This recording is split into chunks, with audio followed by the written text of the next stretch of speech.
One thing I'm interested in hearing your perspective on, Andre, is I know you had some problems with the actual open source license, and when it comes to like your background, or you're actually running Polygon, where you have to create some tools for like maybe a bridge where you can just one click. And now you have your Polygon materials inside of Blender, inside of the software. I know you had a Twitter thread about this some months ago. Can you just explain what's actually going on there? Because this is something we don't really know about. Yeah. Yeah, interesting timing, because it was just a couple of hours ago I had a meeting with my team specifically about developing, furthering the add-on for Blender for Polygon assets. So this is where it gets sort of technical in the what's right and wrong and what's okay. So like let's say you forget this add-on idea. Let's say you have an idea for like some sort of no, forget it. No, we'll do the add-on. Okay, because I can't think of a better example. Okay, so Polygon, right? We have a few competitors. Textures.com, Megascans, we've got all these other sites, right? And we want to make it so that our assets, when a user can use Polygon and they can quickly add a Polygon texture or material or model into their Blender file, right? Mm-hmm. So in order to do that, the add-on that we make, or the whatever feature set we add to Blender, has to be open source. Meaning if we spend 6 months developing this add-on, which will cost 6 months just to get it like a working version, like alpha software, we're probably going to spend $30,000, let's say, right? So there's other competitors that have similar monetary constraints as we do. When we develop this add-on, it's now open source. They can just take that, copy it, and they now have the exact same product and the advantage to their users without having spent $30,000. So they are now $30,000 ahead, we're $30,000 behind, even though we're the ones that built this thing. Yeah. So that is the downside. Ton had a good point though. Ton replied that like, if you're a software company and you care about your users, why does it matter?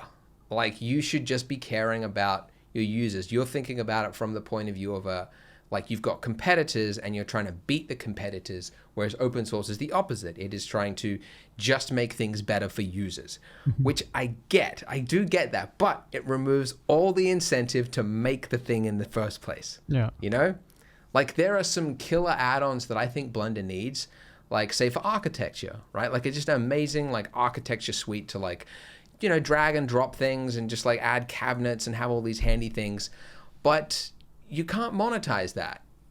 You could, but people can legally download it for free. You can sell it on the Blender marketplace, which is kind of, it's a weird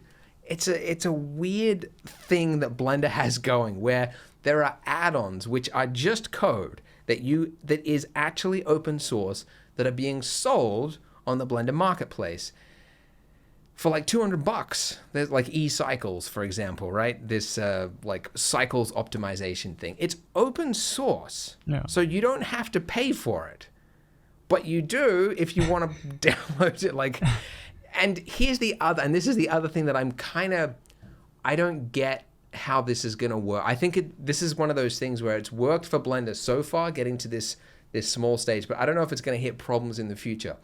But for example, eCycles is this amazing developer who made cycles faster, which is one of the number one things render engines want to be, is faster. In order to remain competitive, it's got to be faster. And cycles is the engine that almost everybody using Blender uses. So it would be in Blender's interest if cycles is faster. So this developer's made this thing, and he's charging for it, $200, and all the more power to him. That's a great way to go. He's going to get rich doing that. But it's open source. Why hasn't Blender adopted it and absorbed it into Blender? Because it would be the mean thing to do. Yeah, it would be mean, right? Because then the Blender Foundation's like, hey, thanks for the free code. I know you're charging for it, but thank you very much. Yeah. I think that's the only reason. So in the meantime, Blender has subpar cycles, right? And I think they're even going to absorb it, but it's going to be a 12 months after it's been available on the marketplace. So that means the render engine of cycles is what, 12 months behind forever? It's like this is where it gets into this like relationship political thing of like, we got to be nice because you've done this thing, but also we want Blender to be better. So it's like, if you really actually only care about users, then yeah, you would just absorb all these add-ons and make it part of your feature set, but it doesn't do that. Yeah.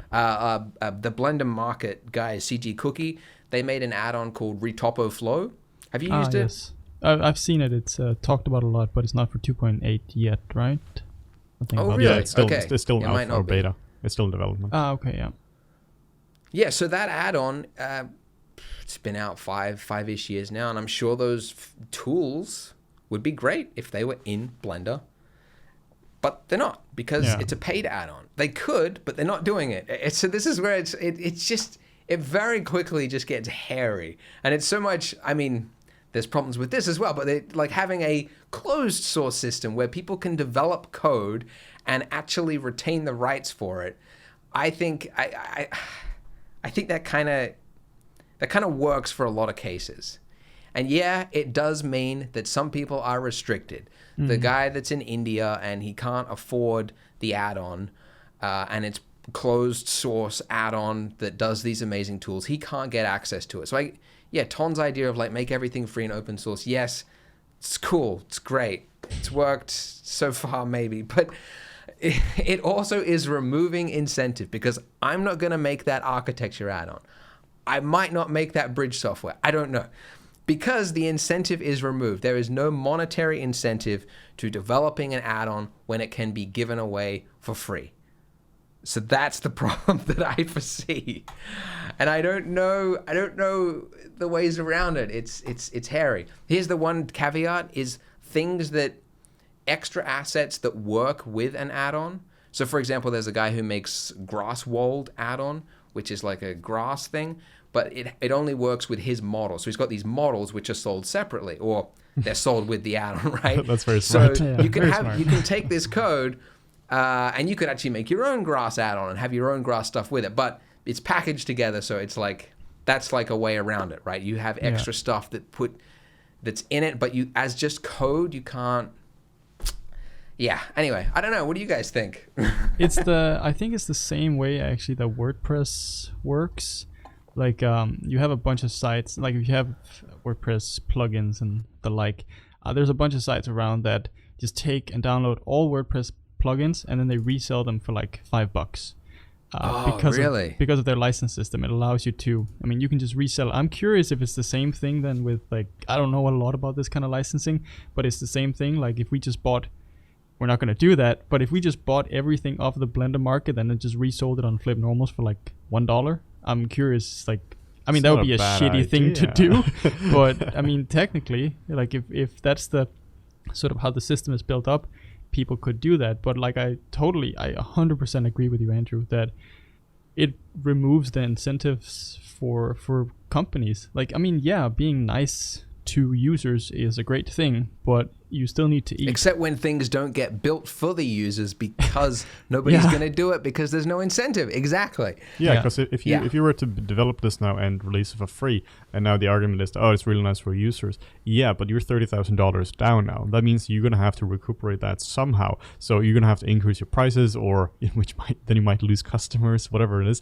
You're going to have to make $30,000 more now in order to do this. So do you care?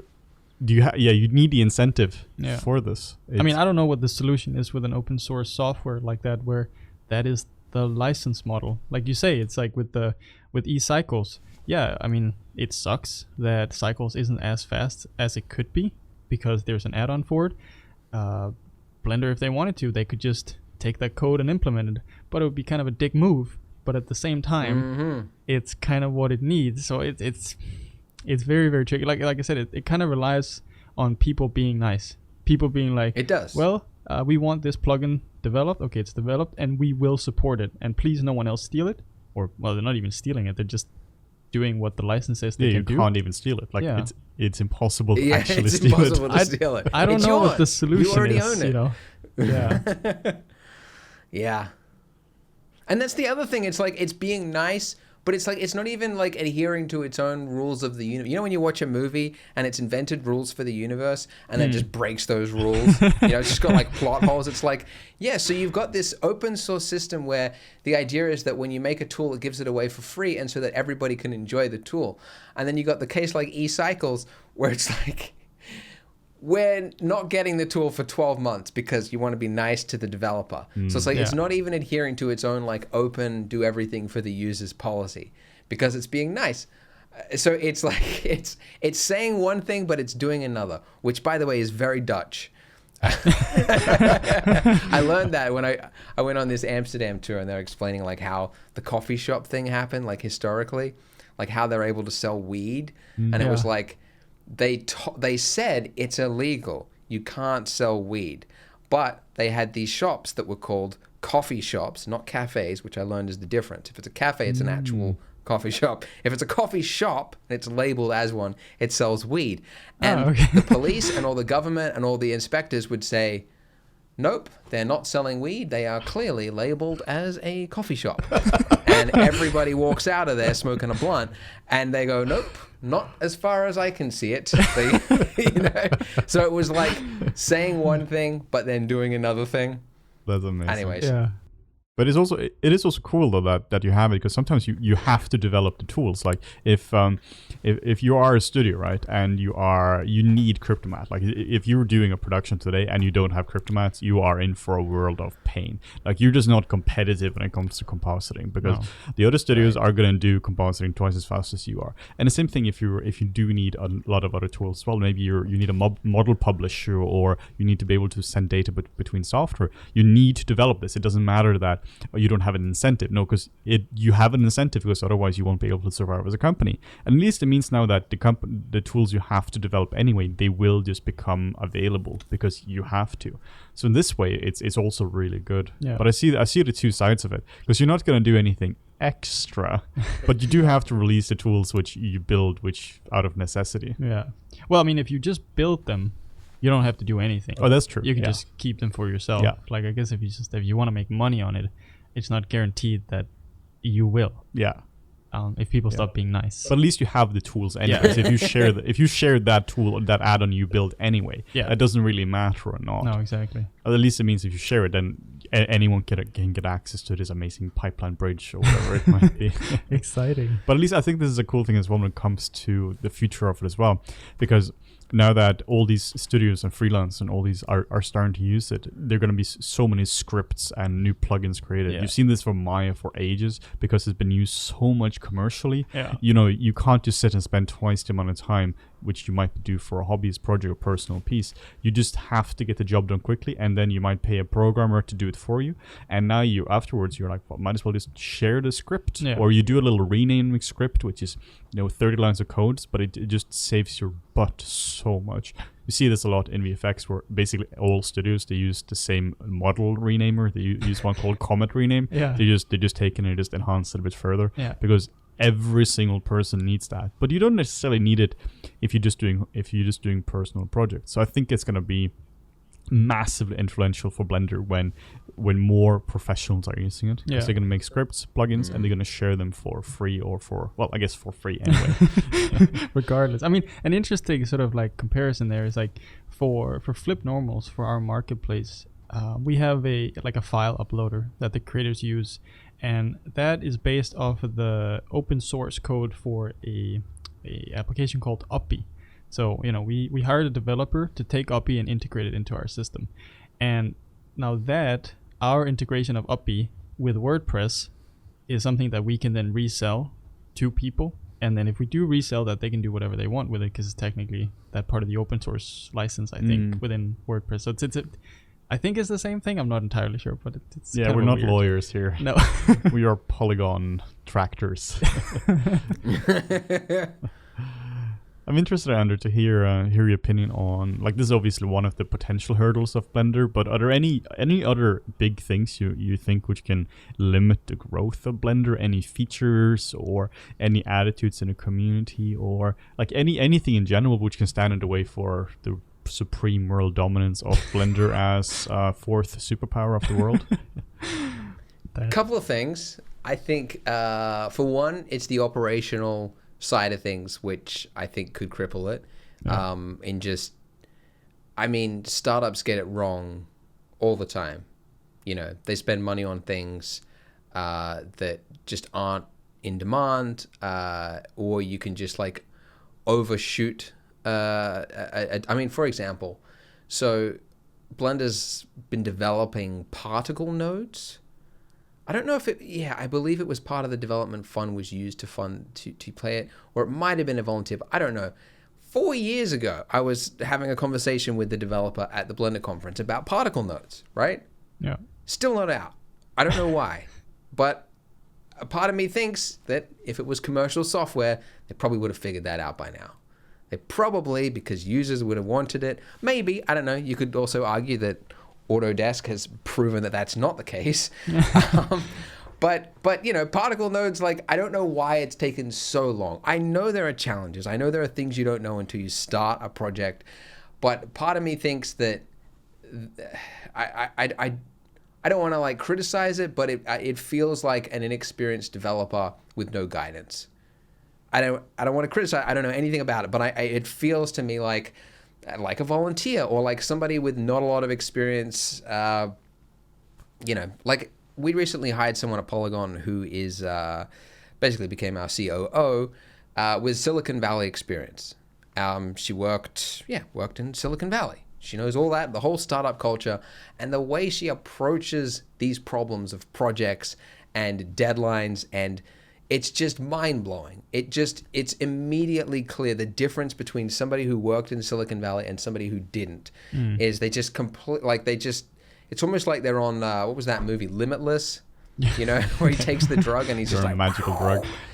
It's like that, right? And I feel that the Blender kind of has a little bit of this like casual, you know, European, like we'll get it done, you know. And I don't know that more money, because I don't know if it was Bill Gates, somebody said that, yeah, it's like if you don't have things figured out, like if you're a startup and you're just wasting money and you don't know where money's going, things aren't being managed properly, and then you get funding and then you're pouring gasoline onto a fire, so it's just going to burn faster, right?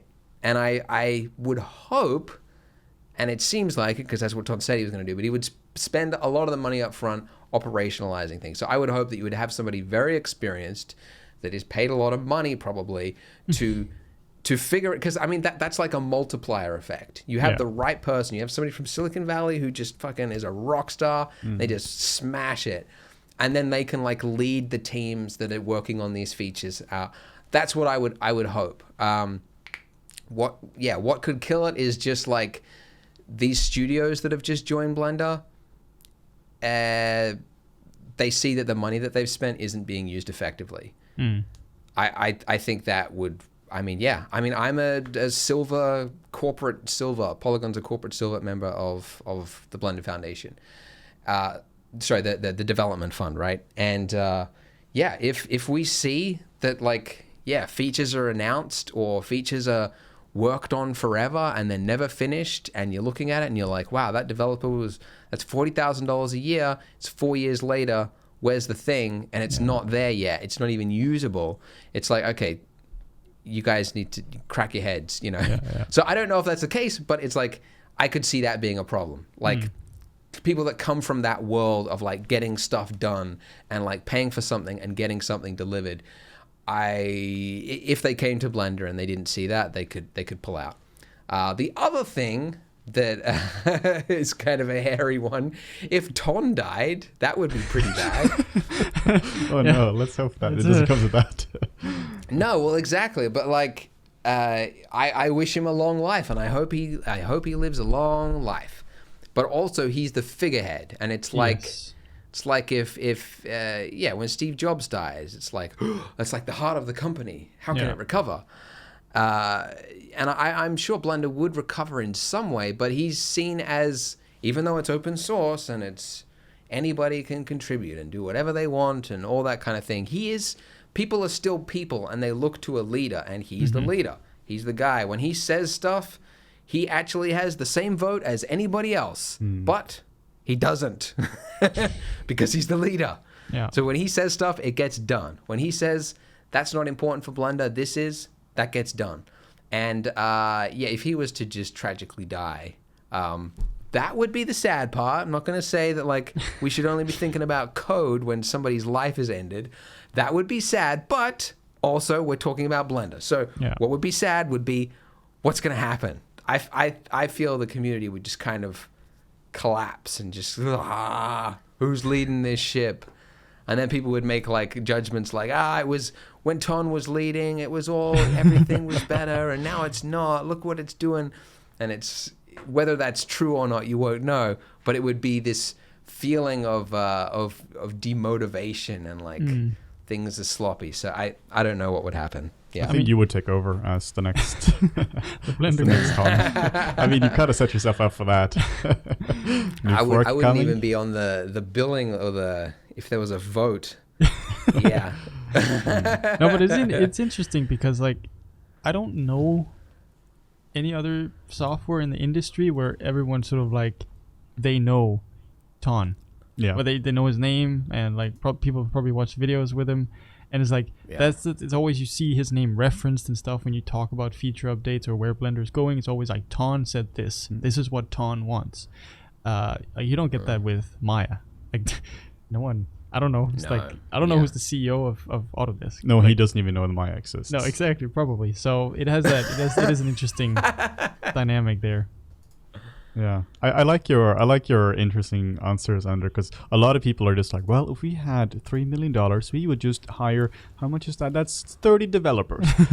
Now you just have like a chicken farm with 30 developers just going crazy, and you're thinking more as okay, so now it's a structure with legit funding. How you can't just throw developers at the problem. You need to figure out what's needed. We see this with FlippedNormals as well. When we have developers coming in, we can't just tell them just do code, just poke them with a stick and like just make code. You got to figure out what do you need, like not just from a specific feature, like how do you design the feature, but is this feature required? How does this feature tie into the bigger vision of what we do at FlippedNormals? Yeah, you really can't just throw money at the problem, because like the way I think about it, then you're amplifying the problem you're amplifying the direction. If you're going in the right direction and you have the structure for it and you hire 20-30 developers, that can really, really set you apart. Or if you go in the wrong direction, you can just develop the most amazing features which nobody will ever use. Yeah. So it's a really interesting way of thinking about it. I haven't heard that before. That we need a COO of Blender from Silicon Valley, essentially. and hope that the CEO doesn't die. Yeah. Well, you learn. I mean, you guys know it with FlippedNormals. Anyone who's started a business knows, because you think that that you throw money at something, it just gets done. I think people think of it like it's like Age of Empires, right? It's like you pay to get soldiers, and then you click on those soldiers to go do stuff. What it doesn't show you in Age of Empires is like, for every 10 soldiers you hire, you have to hire like one officer to just manage the group of 10, And then once you've got 30 of them, then you have to hire another manager to manage the officers. And then, and then those people, some people are going to fail. Some people are like really poor, and they'll bring the other ones down, and they'll create more problems than they solve.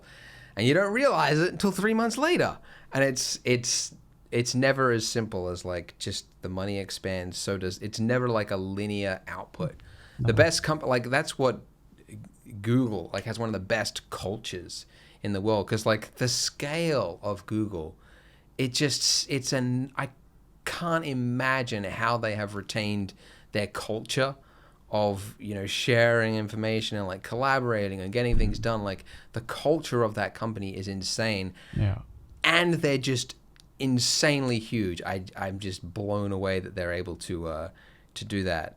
But yeah, because they've focused so much on it. They've got so many people whose job at Google is to just look after people and check on them and what's going on over here and what's and that's what happens when to go from that small scale to that bigger scale, and what worked here isn't going to work over here. So I would hope, and that's my fear though, is like I notice just an abhorrent hatred of anything to do with like the free market or the commercial world doing anything correct. Yeah. And yet, within the Blender community, right?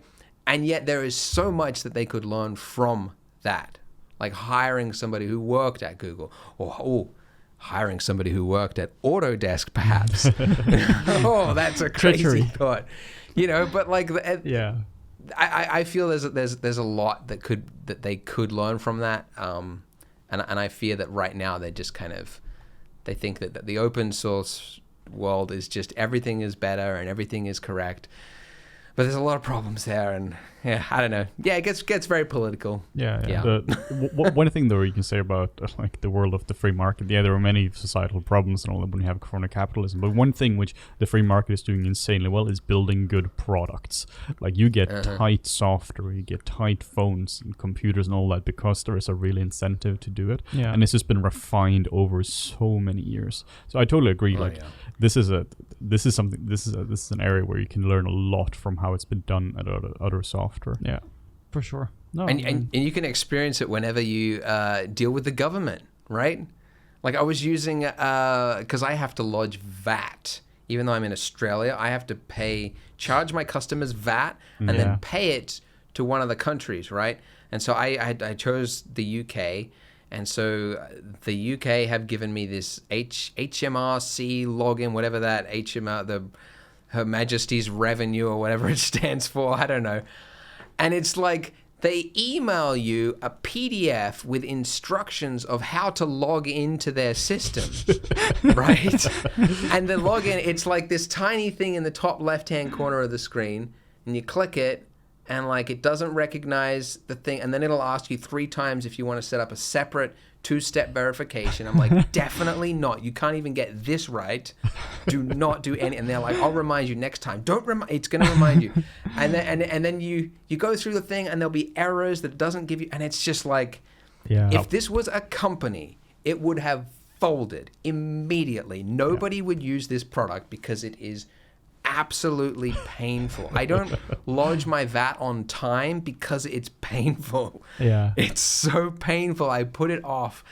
And you can see that's what happens when you have money for just the sake of money with zero competitors and zero incentive to try hard. No accountability in that as well. Yeah. Like, what are you going to do? Going to lodge your VAT at a different company? I'll do a different government. Exactly. There's no choice. There's no choice. So what point they're not going to improve anything.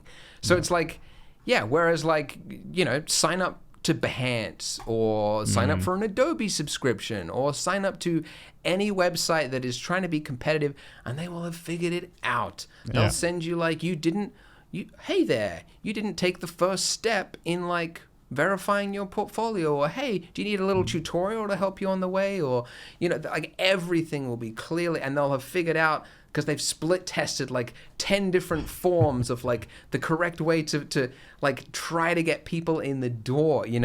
That's the kind of thing that's the incentive is what drives people to make that beautiful experience. So there's a lot of problems with the fully capitalist world, but there's a lot of great products that come out of it that honestly benefit everyone. So, yeah. But try talking about that on the internet without starting a flame war. So this is going to be the most downvoted thing we ever had done. But it is something we've seen though as well. Like, after we've been doing FlippedNormals full time for about a year and a half now as well. And we had some other projects before. Like, you can't just hire developers. If we were to get $1 million right now, FlippedNormals would go bankrupt within like 2 weeks because we wouldn't know how to spend it. Just run away with the money. Yeah, exactly. Because we're not at a point where we'll be able to spend that. So you got to make sure that you're in the right spot. Even just hiring developers. If we were to make a FlippedNormals and to Blender bridge with whatever resources we have, you can't just find a developer.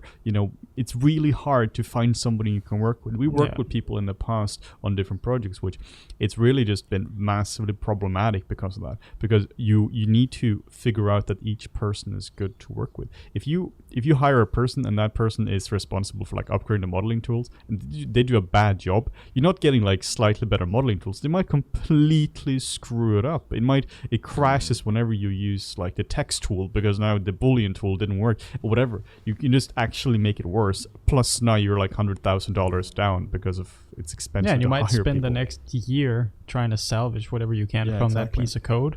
So if when you are getting like I saw it with the NVIDIA fund, I think it was enough to hire 2 new developers for what they had, or 2 or 3 new developers. You can't just go to developmentstore.com and just hire people. You need to vet them, you need to test them, you need to bring them in maybe for like smaller projects and just getting it right there. So I'm really curious how Blender is going to solve this when it comes to it, because you can end up at in a situation where it's kind of like an empty party feeling, where you know there and you don't know anyone at the party, and it's not a party, but you have to get your job done. Yeah, and that's really detrimental to company culture, especially for a smaller company. Like I feel like the smaller your company is, the harder the hires are going to be. Like, because let's say you're 5 developers, right, and you want to double your team to 10. That's a huge jump for a smaller team. Whereas if you're 50 and you want to add 5 new developers, okay, not that big of a deal. I mean, it's still got to find the 5 developers, but those 5 developers are probably not going to do as much damage as when you doubled your team from 5 to 10. So there's a fine balance you have to sort of like find there. Yeah, they say the early hires that you hire for your company will set the culture, whether you like it or not. Yeah. If you hire an asshole early on, they're going to ruin the culture. It'll just get into your culture will just become hostile and everyone mad and not talking and political, and it could just be caused because the wrong hire was done at the start. So actually, the Airbnb CEO, the co-founder, one of the co-founders, Brian Chesky, he hired personally, did interviews with the first 500 hires of Airbnb. For that exact reason. He knew it was so important at that very early stage. If you hired the wrong person with the wrong attitude, it was just going to screw the culture. So yeah, personally hired them. Yeah, Morten and I will also personally interview the first 500 at FlippedNormals as well. That was... How many people at FlippedNormals? We're 3 full-time people now. And then we have some... including yourself? Yeah. Yeah. So we actually just hired our first person full-time. 3 right. days ago, Who's 5 that? days What ago. are they doing? Product management and social media, basically taking over a lot of the things that's preventing us from creating content and developing more features. Managing us as well. Managing us, yeah. There's that as well. Yeah. So putting it's stuff in really, your calendar. Yeah. Yeah, exactly. Really, really nice to have it, because then we can focus on the bigger things as well. Yeah. We can focus on actually, like interviewing you and Yeah. setting it all up. It is interesting because then we can focus on the creative side of it, the more where we have specialized skill sets, like making tutorials. New ZBrush tutorial coming out soon, which I can sit down and just go ham on. Yeah, Just go crazy exactly. on that. Yeah. So like first hire, that's a big deal. Yeah, that took a long time. You're not just gonna find somebody willy-nilly for that. No. Like that can, like you said, if you get the wrong hire, that can screw up the entire thing. We see this a lot where it's not so much about the competition. Like when it comes to making tutorials, it's not that there's a crazy amount of competition between what we're doing exactly there, because we're doing a very specialized niche. But what could have broken us is if we don't like working together, or whatever it might be there. It's more like the personal things, and it's not so much, oh no, there were too many ZBrush tutorials out there. Yeah, a lot of the times, like the personal relationships, and like you say, talk about the company culture, that's what can really break a company. Not because they get $10 million in funding, but like everyone has to be able to actually work together. That's super important. Yeah. But yeah, I remember I was in London Blender discussion. last year. So keep going, Andrew. Oh, sorry. I remember when I was in London last year, when we met, actually, I was there to see if I liked living in London. Turns out I don't. I was thinking of moving somewhere, and I'm like, London sounds... And then it was miserable and cold and wet and expensive, November and I'm is living not in a great a closet. place. It's not a great time, Andrew. You picked literally the worst time of the year. I know, but that would be like November, December, January. Like that's a quarter of a year where it's miserable. Yeah, I know I came at a miserable time, but it's still, if I'm going to live there, it's going to be miserable for a quarter of the year. I think it's a good idea to experience the most miserable of a country if you're going to live there. Otherwise, you go there in the sunshine, you go, it's not so bad. You move the whole family, sell the house, sell the car, park everything over there, and then it just starts raining. And then you have a divorce. No, but anyways, so I rented a little spot at WeWork, this little cubicle. Yes. I don't like WeWork, but everything is glass, so you feel like you're living in a fishbowl. Like you can like see to the other side through like 10 offices. Yeah. It's all glass. But anyways, the guy that was there was like a small little office just next to mine, and I remember like every time he stood up and like he would like go to the door and like get something or whatever, like his face just looked pained. He just looked like angry about something. There was like two guys that were working there, and they were just like. And I remember thinking, like, is it like a British thing? Like they're all just like fed up with life. Like probably part of it. But then I remember on my last day there, they had the biggest fight, and it became very clear that pained expression was just building up. They had to sit next to each other in this little box, and they hated it, and then they just exploded. Oh, no. They were so mad at each other. And I was like, yeah, that company's not going to succeed. They're Company going culture, right there. 100%. Yeah, so if you have that within, you hire 10 new developers of Blender and they're all hating each other, mostly because they're British and they're passive aggressive and mean to each other, but also halfway because they can't stand each other. Yeah. You know, it's not a good combo. That kind of stuff can easily break it. Yeah, definitely. I think that the good thing about Blender is that it attracts people who already know the culture, and they wouldn't want to be I think it would be rare to have a developer who didn't know anything about Blender that joined because he wanted a job. Probably, yeah. You have a lot of passionate people there. Yeah, exactly. Yeah, and people that have just. But I think also like pretty early on, and I think that's kind of one of the hindrances possible. It's like a pro and a con, but it attracts a lot of young people because they've got time on their hands and they don't need to be paid. So you get really young people who are, like people like young artists that are just like building like amazing little projects, and you're like, whoa, and it's like, why'd you do, how'd you do? And it took him like 4 months because he had time. People do that in the development space. Programmers that they're geeky and they're 16 years old and they just build this amazing feature to Blender. So I think you get a lot of that, but at the same time, you also have inexperience with that and young people that don't know constraints, and so I mean it's like the McDonald's problem, right? Like McDonald's hires a lot of really young people, and so they've got a very good structured onboarding and management process to guide the youngest people who this is almost certainly the first ever time they've been required to arrive at work on time and work hard for a set time frame, and you have to teach them that. It's like it's like school, right? It's like you have to teach, like the school of working life is taught at McDonald's because that's all they hire. And like, I would hope that the guys at the Blender Foundation have a little bit of like mentorship, get some of the more experienced developers and go like, can't do that, I don't know. I really think it's interesting. This is what we spend majority of the time talking about when it comes to like the hurdles of it, because specific features and all, you can always get that developed. They can always be developed. Yeah, you spec them out, you figure out exactly what it is, you test the crap out of them, all that kind of stuff. But it doesn't matter if you have internal conflict in it, and particularly when it is growing now, it is now, and particularly if they are spending their money well, and now people will get more development. Now suddenly they're probably gonna have a bigger development team than Autodesk. for compared to Maya. Will. Because I have a feeling our team is way smaller than we actually think. I heard it was 3 people on 3ds Max. Not even as a joke. Like, who was it that told me? It might have been Ton. But it was like, there's a very small team on it. That explains a few things. Yeah. Yeah. That would explain why the features of Blender or 2.8 is probably the biggest software, single software upgrade I've seen in a very, very long time. It's not like an incremental thing. It actually changes the way you work, which is so cool to see. Yeah. I've heard that a lot. That's actually something that Blender does well that other software doesn't, which is like throw everything out and start over for the better of the software. Yeah. Like it got rid of it got rid of the game engine, right? Which is a risky move. Some people loved the game engine. I don't know why.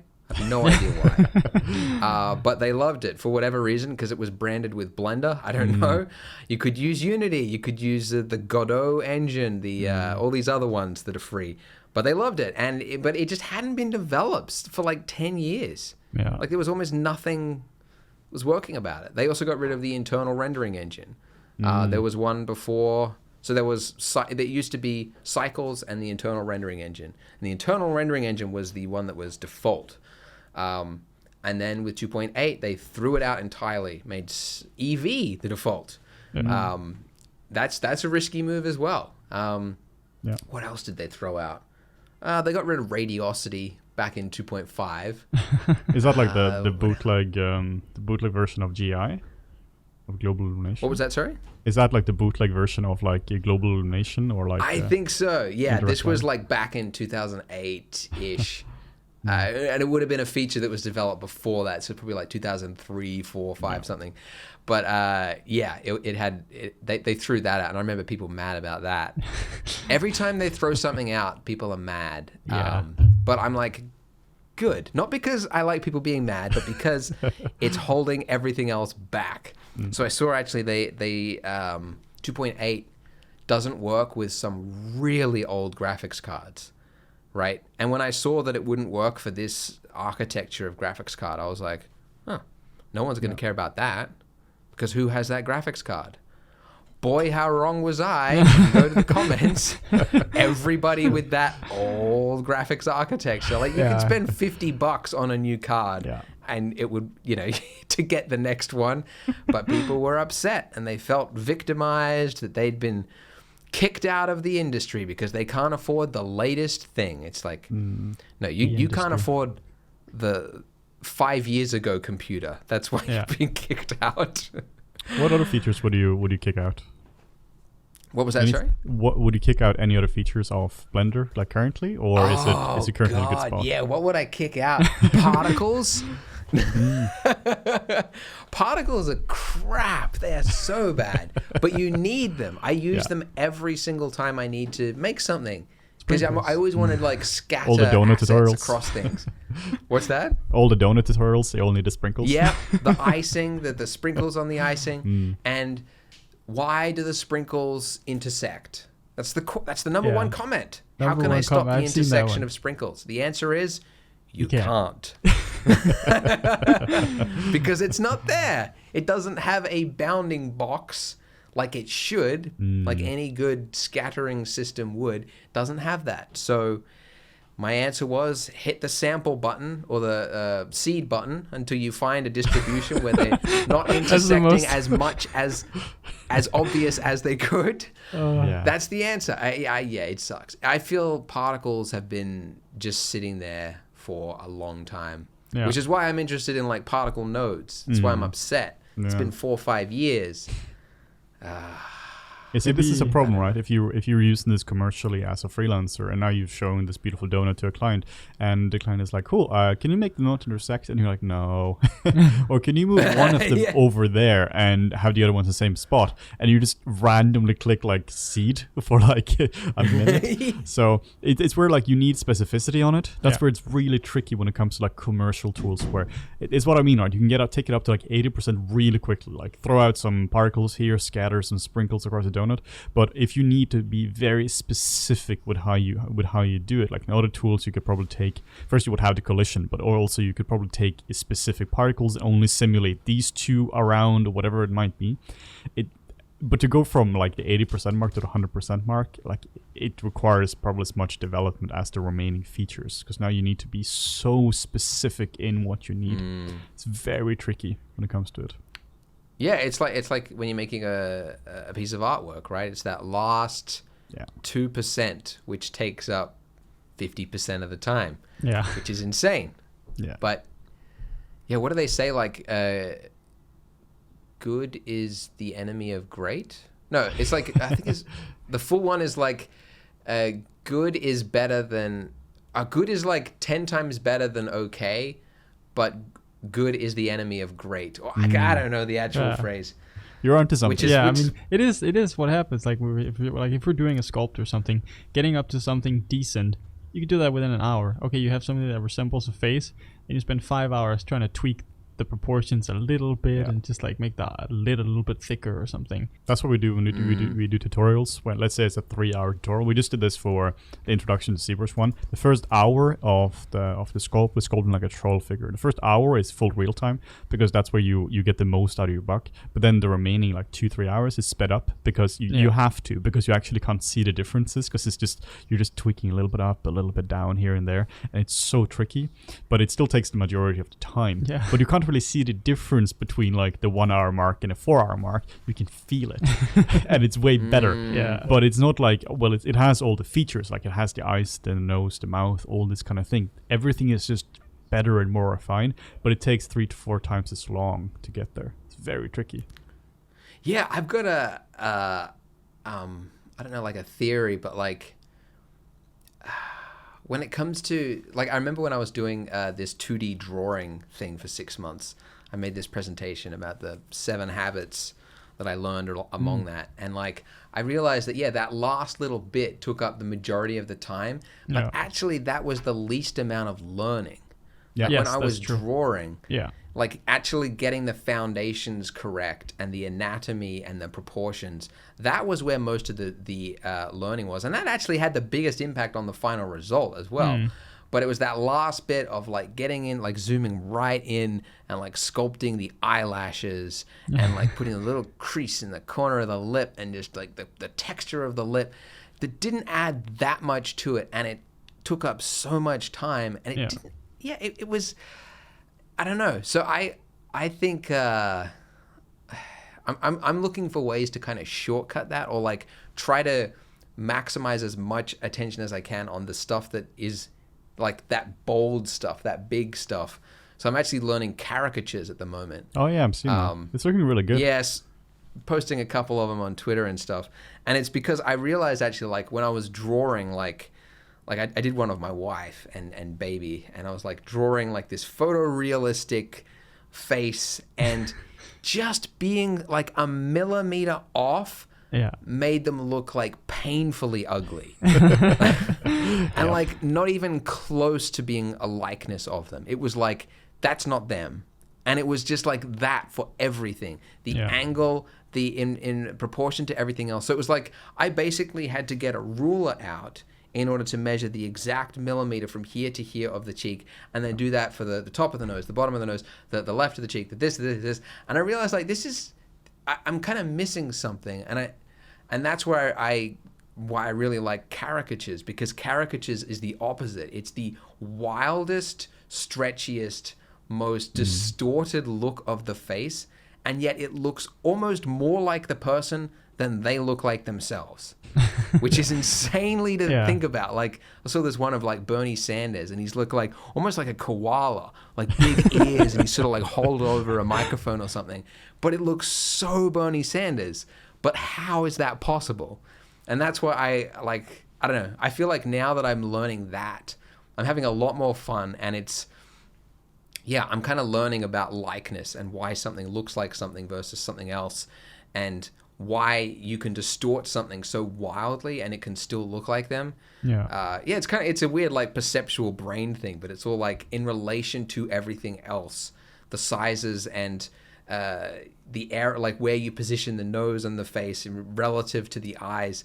It kind of like your brain goes, yep, that's Ryan Gosling, you know. And it's really interesting. It's kind of fascinating. So I'm kind of like, I'm loving that because it's like quicker. Like a sketch is like 5 minutes, and you learn so much because it's like you figured out what the essence of that person is, versus spending 30 hours on a fine detailed sketch but getting 1 millimeter off and it being ruined. It's like, I don't know. That's what we do now when we're teaching as well. We're currently doing a mentorship, like a test trial for full mentorships. And nice. when we're teaching the student now how to actually sculpt, I'm not making him do 30-hour studies, because the learning was maximized after 1 hour, and now you're just noodling the pores and the wrinkles and all this. I'm making him do like a lot of 2-hour sculpts, 1-hour sculpts, even like 15-minute sculpts, just so you can squeeze out the maximum amount of learning. Because if you have 30 hours to do it, you could either do 10 sculpts or 30 sculpts, or you could do one. And there is so much more learning to be had, because the finalizing, of course, that's important as well, but you shouldn't do the finalizing before you've learned the basics of it. Now it's going to be a potato with beautiful skin. So often the issue that you run into there is like you need the foundation, which is like that's the thing that you build up. That's what takes the longest to sort of learn and what to really perfect. But you also need like the polish at the end to actually sell it. But that's the less hard part, whether it's caricatures or it's sculpting, whatever it is. So it's always tricky to find that balance, because like if you just do the fundamentals part, people are oftentimes just going to be looking at your product and be like, well, there's something missing. And that last bit of polish, it's like it's unfair that it takes up maybe like a tenth, like 9/10 of the time of the project, when you've done the important part in 1/10.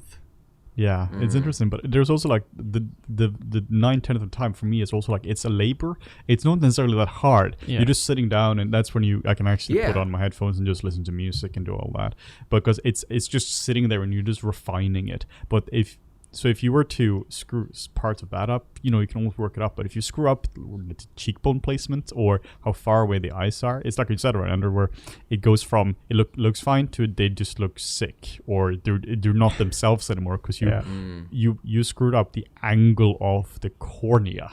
Like these tiny things. It's so infuriating. Now you have a demon baby. Yeah, you have a demon baby because you move the eye up a little. Yeah, exactly. Yeah. Oh, man. Yeah, I don't know. That's why I'm kind of hoping that software can kind of like jump in and kind of automate or help with that last bit. Yeah. And because it's so painful. I don't want to do it. It's all that fine tuning. Something that kind of made me excited for it was like, I tried out this software, AI Gigapixel. Have you guys? Oh, yeah. We actually have a video on that. It's amazing. Oh, yeah. Right. Nice.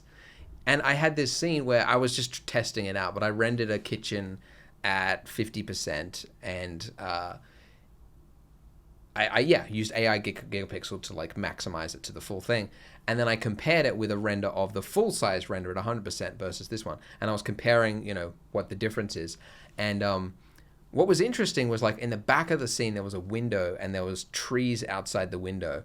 And in the one that the AI Gigapixel had up-resed, it looked better than the full 100% version.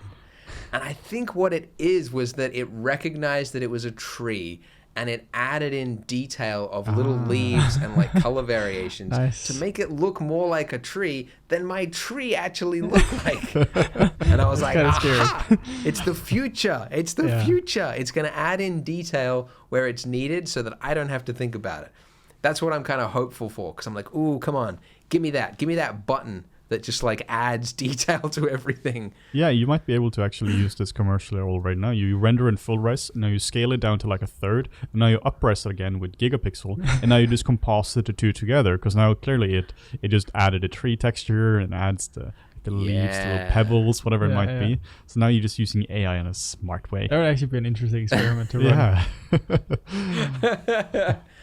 Yeah, I'm hopeful for it. I'm hoping that it gets its way into like substance or like texture painting or like modeling, ZBrush. I think that would be fantastic, because there's so much that's like, it's not an artist at this point. It's just mathematical. Yeah. It's like taking a reference photo, putting it side by side and going shift space, drag up, and then just like constantly like side to side, put on 8 hours of podcasts and you'll get it done. It's like anyone could do that, but it's like every artist has to do it to finish off that polish, which is frustrating. So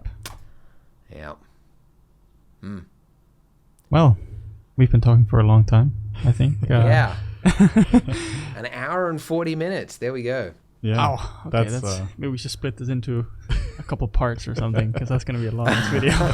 Do you have anything you want to finish off with, except for your wife and baby drawings not going the way you want them, but now caricatures? Yeah, I'll end on something, talking about optimizing and automating workflows. I think proceduralism is the future. So we're working on something at Polygon, which is generators. So we released a brick generator, and this week, or by the time this video is out, we'll have just released a wood generator. Oh, and nice. it's like the last wood floor texture you ever need, because it's like classic. one substance Nice. file that has it took this substance team a couple of months to put in every little thing. You can change the species of the wood layout, the grain of the wood, how many little things in it. You could literally make any type of wood you can imagine from one file. Nice. And I think that's the future. So anyway, I've got a video that I'm actually exporting. I don't know if I hit export. Anyways, but it'll be up. So it'll be fresh off the press by the time this video goes up. So yeah, type in Polygon into YouTube, and then you'll see that wood generator video. So check that out. Yeah, and you can also find Anders' channel at Blender Guru on YouTube. In case you didn't know In case you didn't know. In case you're wondering for 2 hours who this guy is. Yeah, I'd be impressed to see who bared through that conversation. Yeah, let's see the retention rate on this video. But yeah, thank you so much, thanks, Andrew, for popping by for these almost 2 hours, I guess now. That was yeah, it's fun to talk with you guys always. Yeah. If you're looking for training or high quality assets, make sure to stop by the FlippedNormals marketplace. And if you're interested in supporting us by buying our merchandise, you can check that out in the description below.